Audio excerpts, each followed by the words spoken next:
Bismillahirrahmanirrahim. Assalamualaikum warahmatullahi wabarakatuh.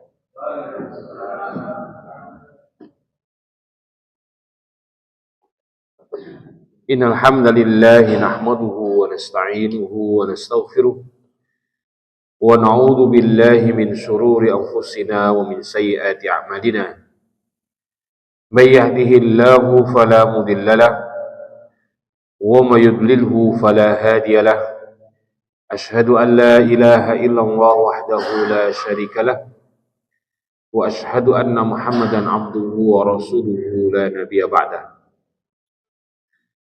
Allahumma salli wa sallim wa barik ala nabiyyina Muhammad sallallahu alaihi wa ala alihi wa ashabihi wa man tabi'ahu bi ihsanin ila yaumiddin wa ba'd. Hadirin rahimakumullah, saya lanjutkan berkenaan dengan masalah saumu fis safari wa iftar, tentang puasa bagi orang yang sedang dalam keadaan safar dan memilih untuk berbukanya atau tidak berpuasa. Nampaknya pembahasan berikut ini Imam Bukhari rahimahullah, demikian juga Ibnu Hajar al-Asqalani, ingin menyampaikan lebih detail tentang dua hadis Rasulullah SAW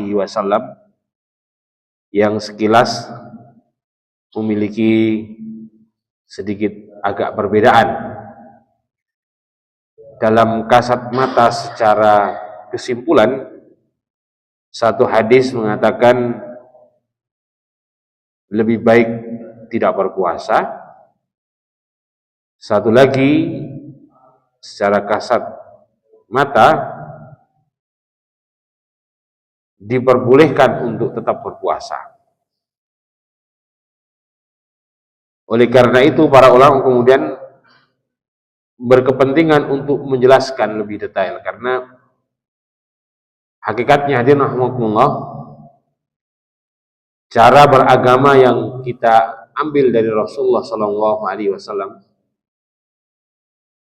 sebagaimana yang dilakukan oleh para sahabat adalah bagaimana cara beragama yang terakhir Rasulullah SAW laksanakan. Karena memang ada tabiat dalam Al-Quran dan ajaran Islam, ada yang disebut dengan tadarruj. Proses syariat itu secara berangsur-angsur, tidak langsung.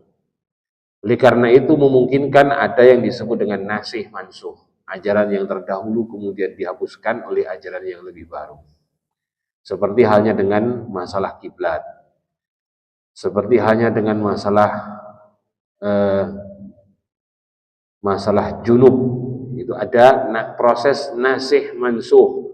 Apa yang terakhir kali Rasulullah kukuhkan dan kemudian dilaksanakan, itulah yang kemudian diambil oleh para sahabat sebagai cara beragama yang final. Dalam masalah ini ingin lebih detail digambarkan tentang masalah sebenarnya di antara dua hadis ini bagaimana kemudian kita memahaminya. Dan memang beberapa pendapat para ulama itu ada yang berbeda, yaitu qaulin Nabi sallallahu alaihi wasallam liman dhallala aw dhullila alaihi wastaddal har laisa minal birri asyamu fis safari. Jadi Imam Bukhari rahimahullah pertama kali menggunakan judul bab ini dengan potongan sabda Rasulullah sallallahu alaihi wasallam. Sabda Rasulullah itu adalah kalimatnya adalah laisa minal bir, bukan bagian dari kebaikan atau bukan kebaikan. As-shaumu fis safari, puasa dalam keadaan safar. Tapi terlebih dahulu Imam Bukhari rahimahullah mencantumkan kalimat liman dhullila alaihi wastaddal har, Bagi siapa-siapa yang sampai membutuhkan istirahat, berteduh, dan karena panas yang berlebihan dalam keadaan safar ini. Kemudian Rasulullah mengatakan laisa minal bir, bukan kebaikan as-saumu fis safar. Di sini Imam Bukhari rahimahullah ingin memberikan penjelasan bahwasanya kaitan Rasulullah SAW bersabda tentang tidak ada kebaikan atau bukan merupakan kebaikan puasa dalam keadaan safar itu adalah bagi orang-orang yang keletihan, bagi orang-orang yang merasakan panas yang berlebihan, sehingga menyusahkan baginya untuk melanjutkan berpuasa sampai tenggelam matahari. Kemudian para ulama, di sini saya sedikit gambarkan betapa masalah ini kemudian ada yang membicarakan panjang lebar. Di antaranya adalah dhahaba aktsarul ulama wa minhum Malik wa Syafi'i wa Abu Hanifah ila anna as-shaum afdal liman qawa alaihi aw quya alaihi wa lam yashqa alaihi.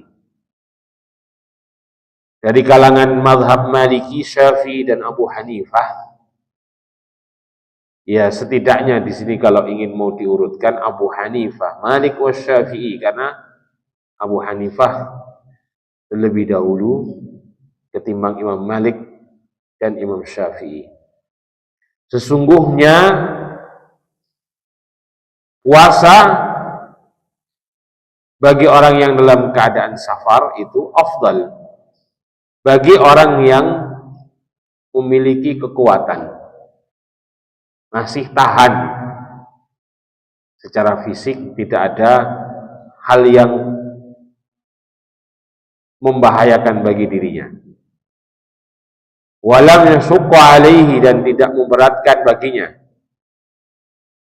Wa qala katsirum minhum, dan diantaranya banyak dari kalangan mereka juga, dari kalangan para ulama juga, al-fitru afdal, berbuka itu lebih baik, lebih utama. Amalan birrukhsati, mengamalkan rukhsah. Wa huwa qaulul Auza'i wa Ahmad wa Ishaq. Ini adalah pendapat dari Imam Al-Auza'i, Imam Ahmad dan Ishaq, gurunya Imam Bukhari, Ishaq ibn Rahweh.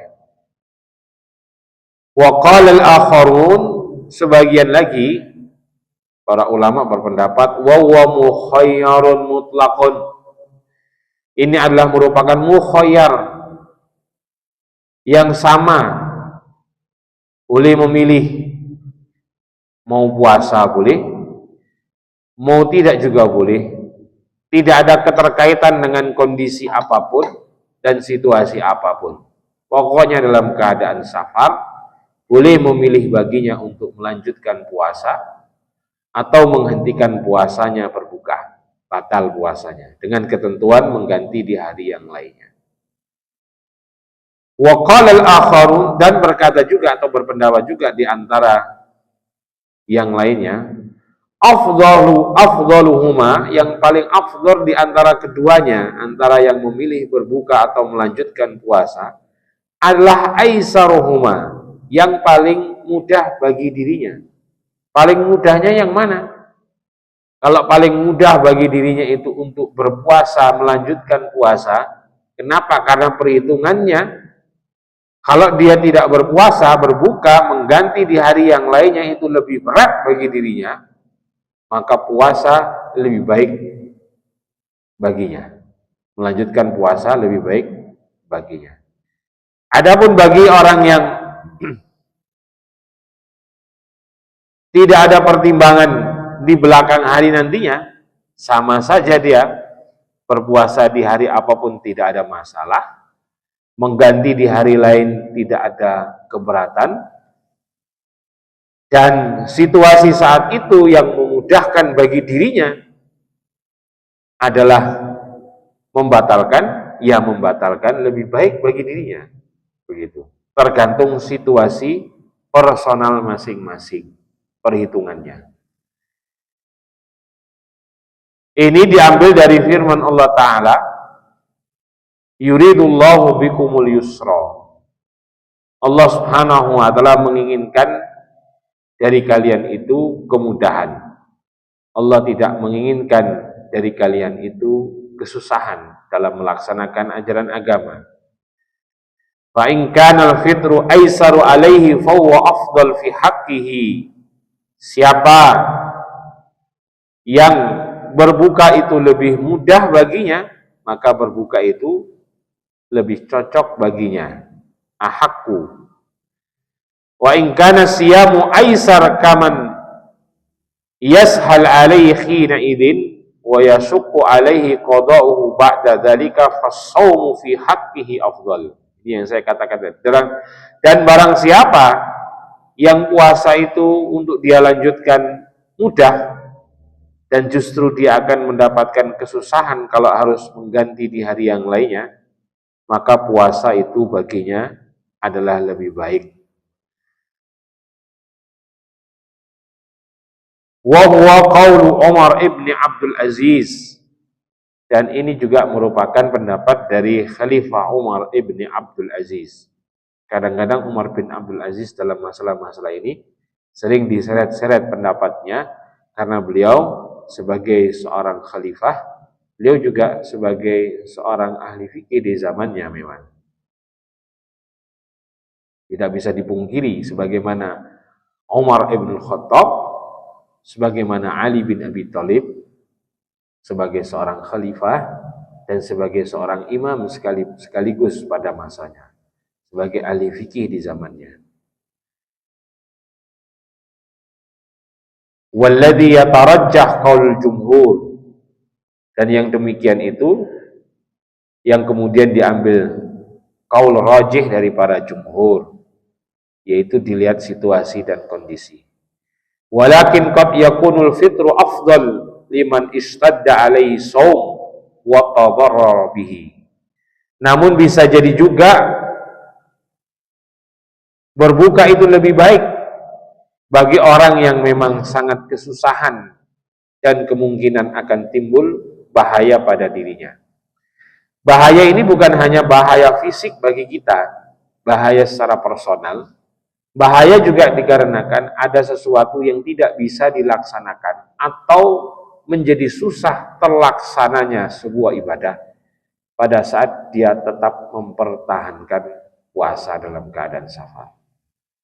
Semisal sebagai seorang prajurit, sebagai seorang prajurit dalam perjalanan menuju pertempuran, sedangkan dia harus membawa perbekalan senjata dan segalanya, tentu itu cukup berat, tidak gampang. Lalu medan juga tidak menghendaki, terasa berat, kondisi panas, atau siang yang teramat panjang, kondisi musim-musim tertentu. Sedangkan dia harus berhadapan dengan musuh. Maka al-fitru afdalu, berbuka tidak atau membatalkan puasa itu lebih baik baginya, karena ada sebuah kewajiban yang kalau dia mempertahankan puasanya, kewajiban tersebut tidak terlaksana dengan baik, bahkan menjadi hambatan. Sedangkan Allah Subhanahu wa Ta'ala membolehkan adanya penundaan atau mengganti di hari yang lainnya bagi orang yang dalam kondisi demikian. Nah, ini pertimbangannya adalah sesuai dengan situasi dan kondisi yang bersangkutan. Wa kadzalika liman dhanna bihi al-i'rad an qabulir rukhsati kama taqaddama nadhiruhu fil mashi al-khufain. Jadi masalah ini juga memiliki kesamaan berkenaan dengan mengusap di atas khuf pada saat kita dalam keadaan safar. Seorang musafir pakai khuf. Khuf itu modelnya kaos kaki, tetapi terbuat dari kulit, mirip dengan sepatu sebenarnya, cuman nggak ada solnya. Semuanya dari atas sampai bawah semuanya itu terbuat dari kulit. Ini biasanya dipakai di musim dingin, bukan dipakai pada saat musim panas. Musim dingin dipakainya. Lalu baru orang itu pakai sepatu. Jadi pakai khuf, dimasukkan lagi ke dalam sepatu. Secara fungsi dia seperti kaos kaki. Tetapi secara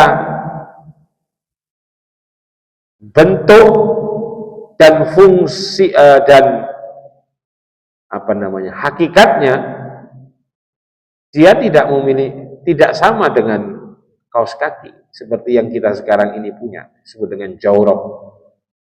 Karena kaos kaki kita itu memiliki sifat menyerap, sedangkan khuf itu memiliki sifat kedap, yang terbuat dari kulit.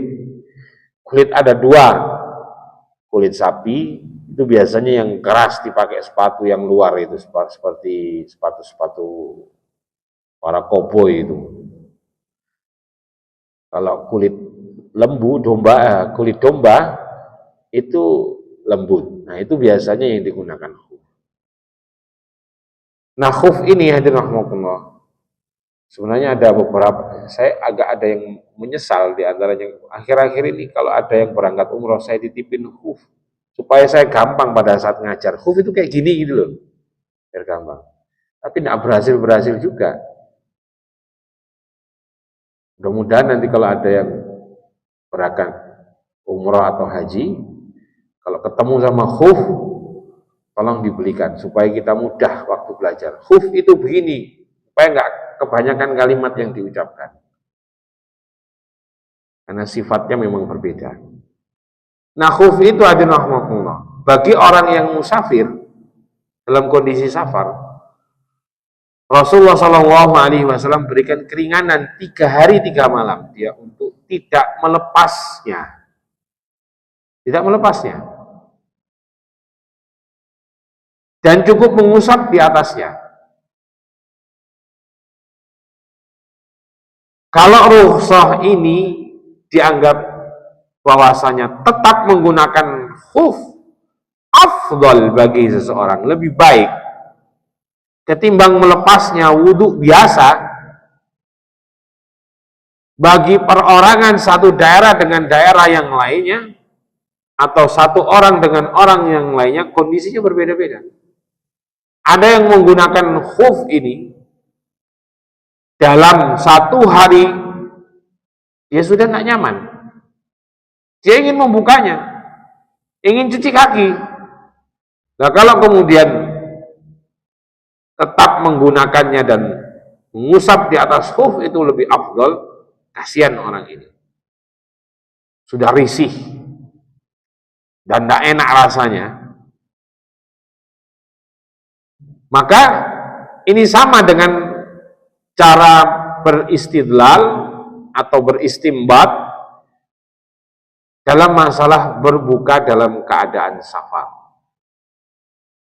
Sama-sama diberikan peluang bagi masing-masing orang menimbang situasi dan kondisi yang lebih, kalau bahasa orang Inggrisnya menyebut dengan mana yang lebih comfortable baginya, mana yang lebih cocok, pas baginya, ya itulah kondisi terbaiknya. Begitu. Bukan afdol salah satunya, tetapi tergantung dari situasi dan kondisi. Ini masalah yang agak mirip, memiliki kesamaan. Seperti yang disampaikan oleh Ibnu Hajar seperti itu.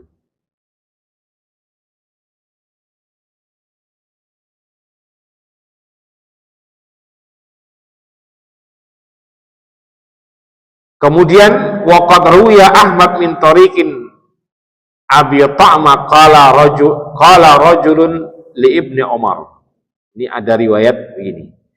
Inni aqwa ala sawmi fi safari. Ibnu Umar pernah ada orang yang sesumbar di depan Ibnu Umar berkata, wahai Ibnu Umar, aku adalah orang yang kuat tetap berpuasa dalam keadaan safar. Merasa dirinya kuat. Faqala lahu Ibnu Umar, maka Ibnu Umar berkata, man lam yaqbal rukhsatallahi, siapa yang tidak mau menerima rukhsah dari Allah, kana alaihi ithmun, maka baginya itu dosa mithla jabal Arafah, dosanya itu seperti gunung Arafah. Wa hadza mahmulun ala man raghiba 'anil rukhsah. Nah, ini kata-kata yang tidak mau mengambil rukhsah itu seperti dalam riwayat lain dikatakan rukhsatum minallah. Rukhsah itu adalah merupakan keringanan dari Allah. Maka ambillah rukhsah itu. Kita sudah dikasih kebaikan, kemurahan dari Allah, kok tidak mau mengambil. Kalimat-kalimat yang semacam itu atau yang dikatakan oleh Ibnu Umar ini adalah mahmulun, dibawa kepada arti alaman raghiba anir rukhsati, orang-orang yang tidak mau mengambil rukhsah. Maksudnya memang rukhsah buat apa? Menolak adanya rukhsah. Buat apa sih rukhsah? Nah, itu orang yang tidak mau menerima rukhsah itu dalam arti menolak rukhsah. Rukhsah apa? Mungkin aja kok rukhsah. Begitu. Atau orang yang berpendapat ngomong dengan alasan musafir dulu sama musafir sekarang itu beda. Kalau dulu ndak ada AC, sekarang kita perjalanan jauh naik pesawat ber-AC, cepat pula. Buat apa lagi ada rukhsah? Ndak begitu. Rukhsah ya tetap rukhsah. Itu kesannya bagi orang yang merasa dirinya kuat begitu. Tapi pada saat kemudian dia dihadapkan dalam situasi yang berbeda, dia mengakui betul juga ya, capek memang perjalanan itu. Begitu dia perjalanan cuma nenteng satu tas saja, rasanya itu ringan baginya. Begitu meskipun perjalanan naik pesawat, tetapi barang bawaannya, bagasinya itu banyak bagasinya. Begitu dia keluar dari bandara dengan geret pakai troli, kering juga tenggorokannya, apalagi angkat-angkat, apalagi habis kena denda karena kelebihan timbangan, tambah gak karuan. Akhirnya kemudian iya, memang betul Allah memberikan rukhsah bagi orang yang safar. Makanya tidak salah Rasulullah mengatakan as-safaru qit'atun minal adab. Perjalanan itu sebagian daripada adab, artinya ada kesusahan memang di dalamnya itu. Tidak boleh kita mengabaikan rukhsah. Dalam arti apa rukhsah itu gini aja kok rukhsah. Rukhsah ya rukhsah, meskipun kita tidak mengambilnya. Tidak apa-apa, tidak ambil. Tapi tidak usah diingkari. Kalau boleh saya hiaskan dalam masalah ini, sama hanya dengan poligami.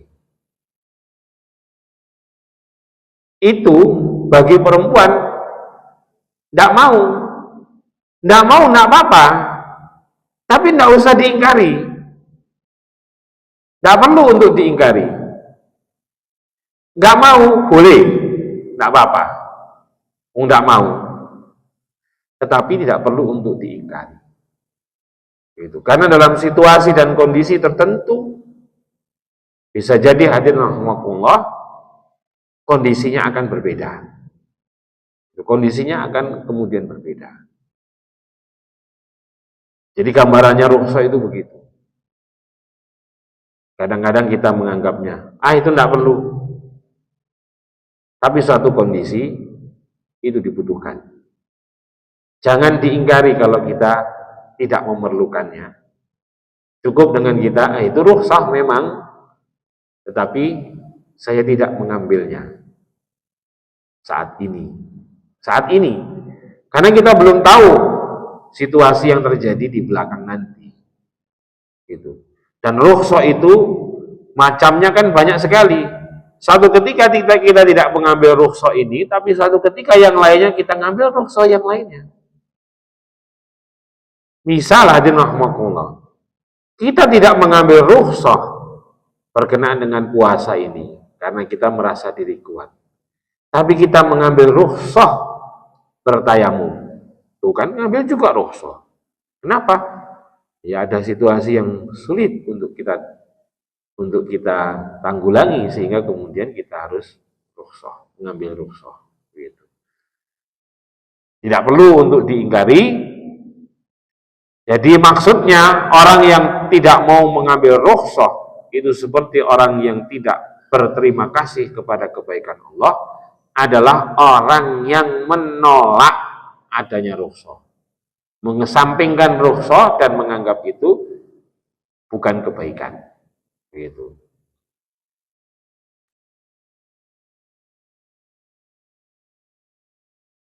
Nah itu kata Abdullah bin Umar seperti itu.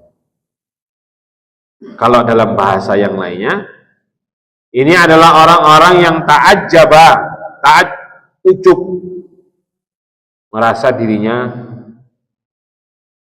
dalam keadaan orang.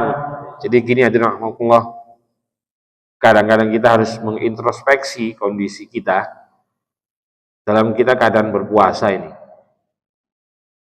Kemudian ada orang yang dalam keadaan safar, dia berbuka, sama-sama safar itu. Kemudian kita noleh,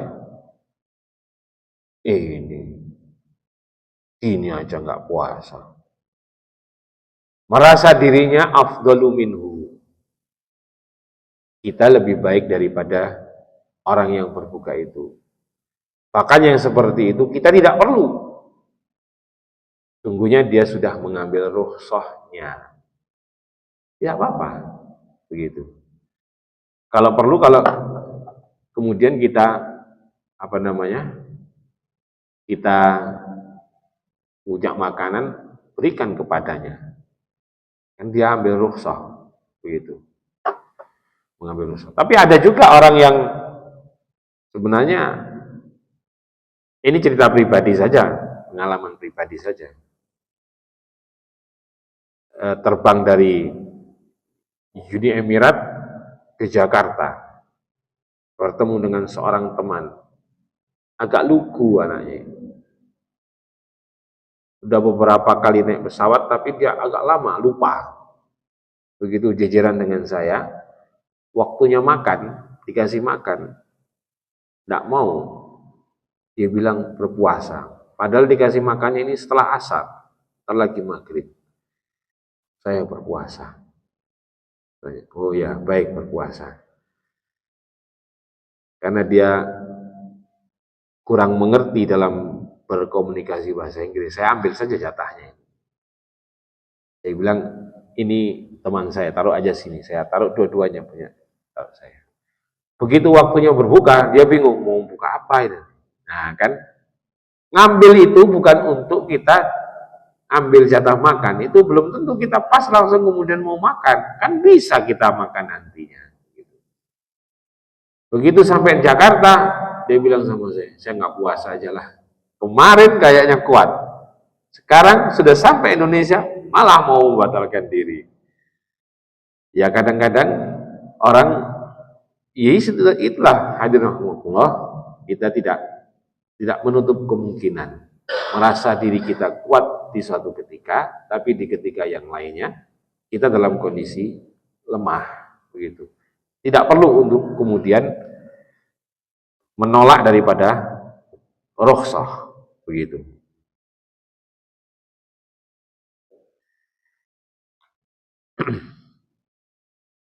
Liqaulihi sallallahu alaihi wasallam, wa man raghiba an sunnati falaysa minni. Meskipun ini berkenaan dengan masalah nikah. Barang siapa yang tidak suka dengan sunnahku. Nah, rukhsah itu adalah sunnah Rasulullah sallallahu alaihi wasallam. Wa kadzalika man khafa ala nafsihil ujub aw riya idza sama fi safarin faqad yakunul fitru afdalu lahu. Demikian juga bagi orang yang takut kalau nanti dia terkena ujub, sombong, pamer, ini loh aku kuat meskipun safar tetap berpuasa. Kalau takut adanya seperti itu atau riya, maka kondisi seperti itu juga diantaranya adalah afdolnya dia berbuka. Gitu. Waqad asara dzalika Ibnu Umar. Farawa al-Imamu At-Tabari bin Tariqi Mujahid qala idza safarta fala tasum. Mujahid, muridnya Ibnu Abbas, Mujahid Ibnu Jabar pernah berkata, yang dinukil diambil oleh Imam At-Tabari, idza safarta fala tasum. Kalau kamu dalam keadaan safar, maka jangan berpuasa, berbuka saja. Fa innaka in sumta, karena sungguhnya jikalau kamu berpuasa, qala ashabuka, berkata temanmu, aqfu as-saim, irfa'u lis-saim, wa qamu bi amrika, wa qalu fulan saim. Jadi kemudian menimbulkan rasa bangga. Sedangkan ibadah puasa itu ibadah yang menggugurkan masalah kebanggaan. Hingga dia merasa pada saat disebut, dia itu tadi loh, kasih itu berbuka, dia yang berpuasa. Ya terus muncul ada rasa kebanggaan bagi dirinya. Kadang-kadang kan begitu. Itu maaf itu tolong dikasihkan berbuka itu tadi yang berpuasa. Ada muncul ujubnya, bangga dirinya. Wah, alim ini saya dilihat orang-orang sebagai orang yang alim. Seperti itu kata Imam At-Tabari. Kenapa? Karena dengan demikian itu akan hilang pahalamu. Wa min tariqin Mujahid aidan, demikian juga dari jalur sanad Mujahid bin Jabar aidan juga, an Abi Junadah Ibnu Umayyah an Abi Dzar nahwu dzalik. Meskipun ini semuanya adalah hadis-hadis mauquf, tapi itu merupakan salah satu bentuk apa yang diambil sikap oleh para sahabat dan tabi'in pada zamannya. Demikian juga fasayati fil jihad min tariqin an Anas nahwu hadza marfu'an haitsu qala. Demikian juga nanti di bab masalah jihad ada pernyataan dari Anas bin Malik yang marfu, disandarkan kepada Nabi sallallahu alaihi wasallam tentang masalah seperti ini. Dhahabal muftirun al-yawm bil ajr. Hilanglah orang-orang yang telah berbuka puasa hari ini dengan pahala. Wahtajja man mana' shaum aidan bima waqa'a fil haditsil madhi anna dzalika kana. Demikian juga ada yang kemudian berpendapat lebih baik tidak berpuasa itu karena dianggap bahwasanya riwayat yang melarang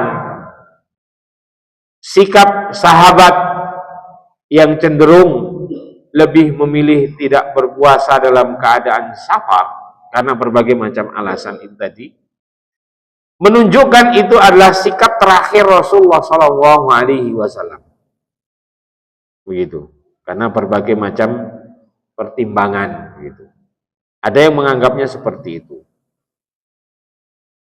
Meskipun pendapat yang seperti ini, apalagi ditambah dengan Rasulullah Shallallahu Alaihi Wasallam pernah mengatakan, bagi orang yang tetap bertahan berpuasa, sedangkan dalam keadaan keletihan, Rasulullah mengatakan, ulaika humul usad, ulaika humul usad. Mereka adalah orang-orang yang bermaksiat, melawan hukum Allah Subhanahu wa taala, bermaksiat, puasanya, menjalankan puasanya tapi dia bermaksiat karena memaksakan, begitu. Nah, itu semuanya dianggap oleh sebagian kalangan adalah sikap terakhir Rasulullah tentang masalah ambil rukhsah atau tetap berpuasa. Tetapi wala hujjata fi syai'in min dzalika. Hujjah mengambil itu merupakan sikap terakhir Rasulullah kurang kuat. Dari mana kok kurang kuat? Li'anna musliman, karena Imam Muslim akhraja min hadithi Abi Sa'id. Imam Muslim meriwayatkan, ada di Sahih Muslim dari jalur Abu Sa'id, annahu sama ba'da hadhil qissah fi safarin. Berpuasa setelah kisah ini. Setelah kisah ini dengan lafaz mengatakan safarna ma'a Rasulillah sallallahu alaihi wasallam ila Makkah wa nahnu siyam. Kami pernah perjalanan bersama Rasulullah sallallahu alaihi wasallam menuju ke Makkah sedangkan kami dalam keadaan puasa. Fanazalna manzilan, kami turun istirahat di sebuah tempat tinggal, rumah lah katakan begitu. Faqala Nabi, innakum qad danukutum min aduwikum. Sesungguhnya kalian sungguh telah dekat kepada musuh-musuh kalian. Perjalanan ini sudah semakin dekat. Wal fitru aqwalakum fa'aftiru. Dan barang siapa yang kemudian dia berbuka, itu lebih menguatkan bagi dirinya, maka berbukalah. Fakanat rukhsatun fina man shama wa minna man aftara. Ini adalah merupakan rukhsah bagi kami, sebagian dari kami berpuasa, sebagian dari kami berbuka.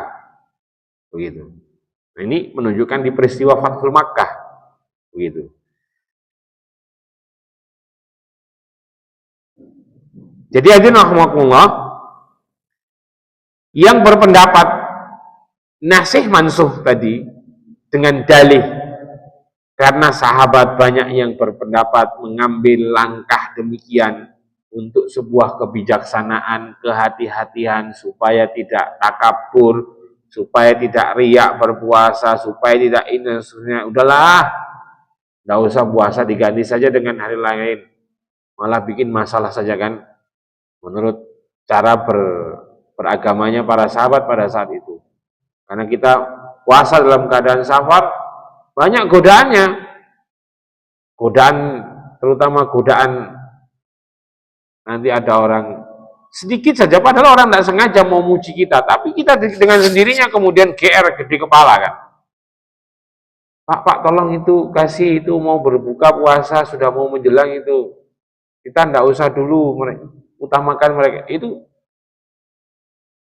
nyeng langsung rasanya, waduh kita dianggap muncul gitu. Nah, sikap sahabat, udahlah daripada banyak godaan seperti ini, kita ambil rukhsah sajalah, supaya kita dianggap sebagai orang-orang biasa saja. Gitu.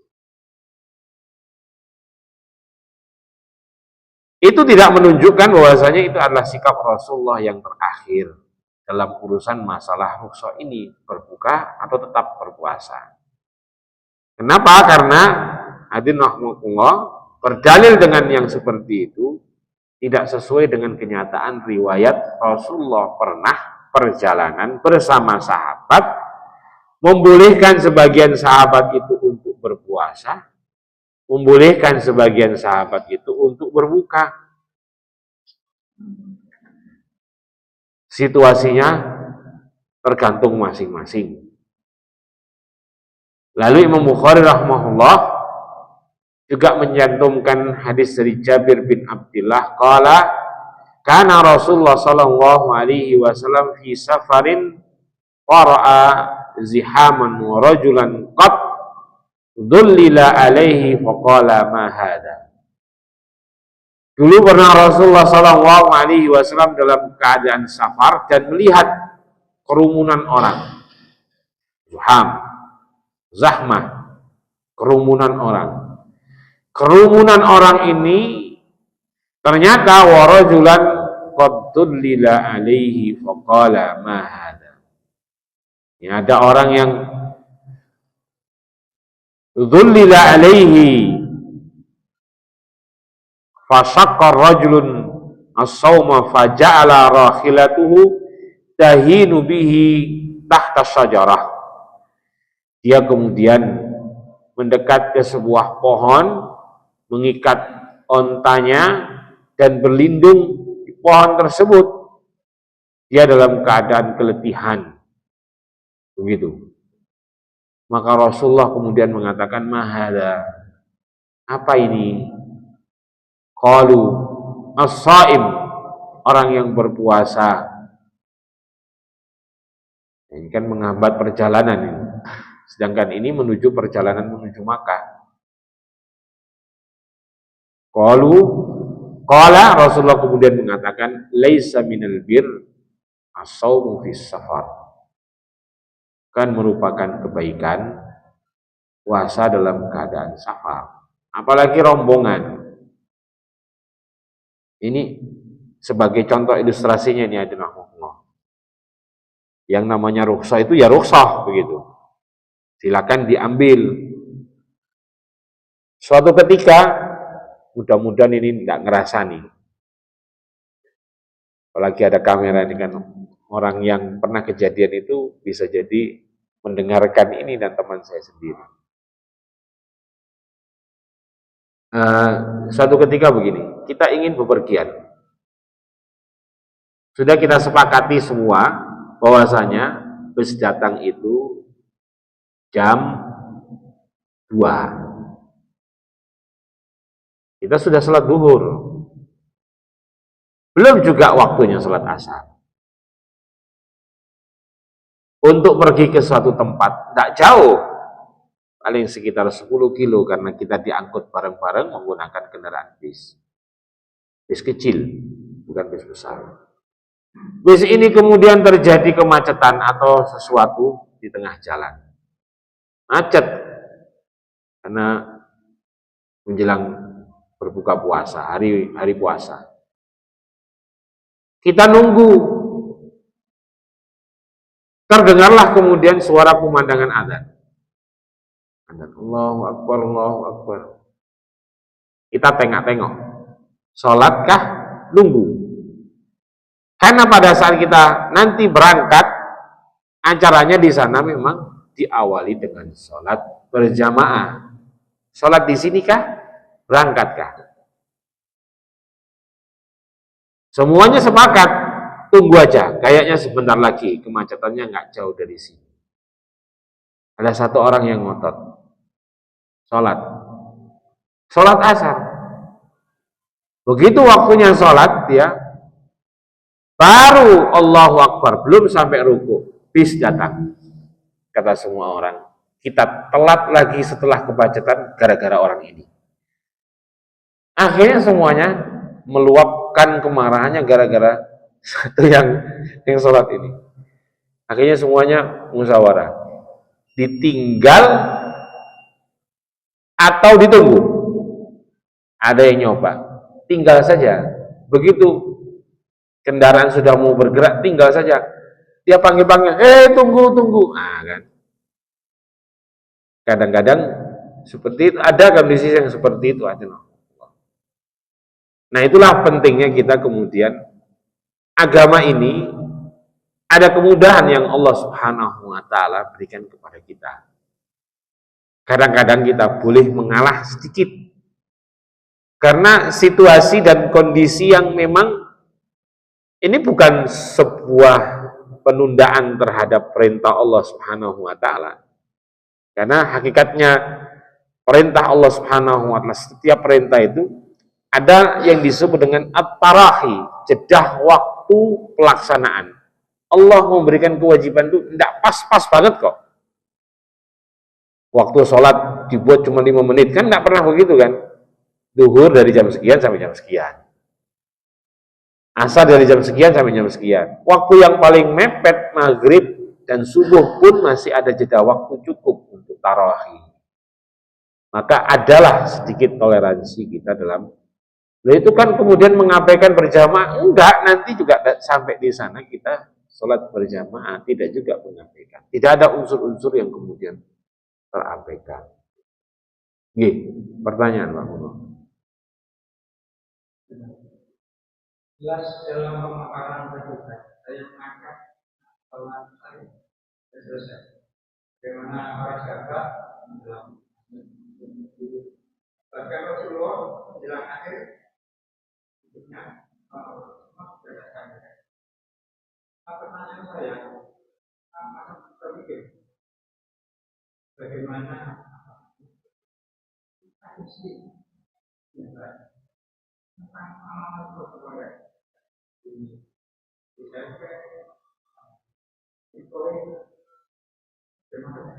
iya. Ya, dalam masalah-masalah yang kontemporer, insya Allah nanti kita sampai pada babnya itu nanti tentang masalah Kitabul Buyu. Kalau di Surabaya saya sudah sampai di Kitabul Buyu. Di antaranya itu masalah-masalah berkenaan dengan muamalah. Misal transaksi dengan model maklar itu sah boleh apa enggak sih sebenarnya? Kan maklar itu sudah, kalau dalam bahasa kita, maklar itu kadang-kadang itu gitu, tarik sana tarik sini. Ada cara bermaklar yang diperbolehkan, begitu. Ada, tetap diperbolehkan, ada metode bermaklar itu boleh, gitu. Sama hanya dengan masalah uang digital, begitu. Ini beberapa kali sebenarnya sudah banyak dilakukan dilakukan sebuah diskusi dalam forum-forum istimbat, termasuk Bitcoin, kemudian pialang saham.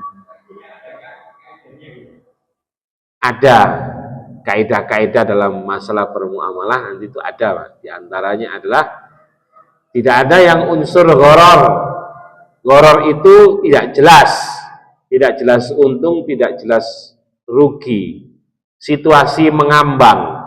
Kalau dalam bahasa sahamnya fluktuatif. Sangat terlalu fluktuatif.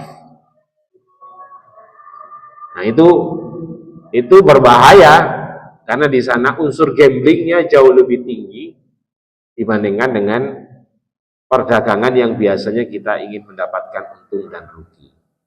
Interestnya itu, Pak, ya, nilai itu terlalu fluktuatif yang sangat tinggi. Ada memang yang seperti itu. Dan dalam pialang saham, saya agak sedikit mengerti tentang masalah saham ini. Ada dua memang yang saham betul-betul memang pialang saham yang semestinya, ada yang itu dijadikan sebagai komoditas politik, transaksional, sebagai imbalan, dan itu saja, Pak. Di antaranya di momen-momen setelah pemilu itu akan muncul saham-saham yang anjlok, nanti kemudian dibeli dengan jumlah yang banyak bagi orang-orang yang tidak dapat bagian komisaris itu, Pak. Dikasih bagiannya di situ. Kan dulu dia bermodal, gitu. Ada yang kayak gitu. Nanti dalam waktu tertentu naik dia. Jadi ini unsur penipuannya banyak. Dan banyak hal, termasuk SP letter, yang namanya pay letter itu Pak ya. Pay letter banyak sekali permasalahan-permasalahannya yang perlu kemudian untuk dikupas.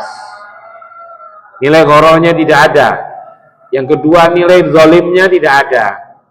Kezalimannya, zalim itu dalam arti mengambil secara paksa bagi seseorang. Kemudian masalah ribanya tidak ada. 3 unsur dalam masalah jual masalah perdagangan itu ya kisarannya di 3 hal itu. Ada yang menambahkan sampai 10. Sebenarnya bisa diringkas masing-masing satu dengan yang lain. Di Bangil ini juga ada masalah-masalah yang unik. Sewa pohon. Pohonnya yang disewakan, bukan lahannya yang disewakan. Itu sebenarnya istilah atau memang sebenarnya sewa lahan yang ada pohonnya. Ini kan kadang-kadang rancu dalam masalah penyebutannya sesuai dengan yang tenarnya, tetapi sebenarnya adalah sewa tanahnya, begitu. Ini yang perlu didudukkan perkaranya terlebih dahulu, karena penggunaan istilah kadang-kadang nggak cocok dengan situasinya. Kalau itu bersifat memang pohonnya yang disewakan, nah itu bermasalah karena pohon itu bisa berbuah, bisa juga tidak menghasilkan buah. Tapi kalau lahannya yang kemudian disewakan, yang kemudian termasuk di dalamnya pohon-pohon itu yang telah dia transaksikan penguasaannya dalam waktu tertentu, pengelolaannya, mafi muskilah, tidak menjadi persoalan. Ini sewa apa ini? Sewa lahan kah? Sewa pohon kah? Begitu. Ada istilah-istilah yang perlu untuk kita selami lebih detail. Gitu. Insya Allah nanti kalau tiba waktunya, insya Allah masalah-masalah itu akan kita angkat ke permukaan. Gitu, insya Allah. Mungkin demikian nanti rahmatullah yang dapat saya sampaikan. Mudah-mudahan bermanfaat. Subhanakallahumma rabbana wa bihamdika asyhadu an la ilaha illa anta astaghfiruka wa atubu ilaik. Wassalamualaikum warahmatullahi wabarakatuh.